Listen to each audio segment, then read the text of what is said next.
গুনু কখন স্কুলে গিয়েছে, এখনো ফিরে আসলো না কেন?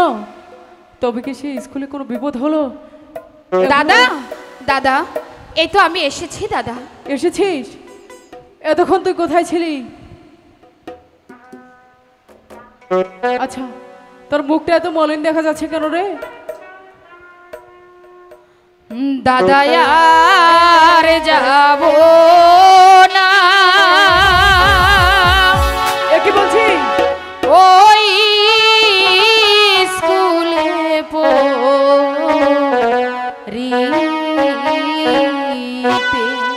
কেন, কি হয়েছে? দাদা আর যাব না, ওই স্কুলে দাদা। কেন স্কুলে যাবি না? আমি আর ওই স্কুলে পড়তে যাব না দাদা।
দাদা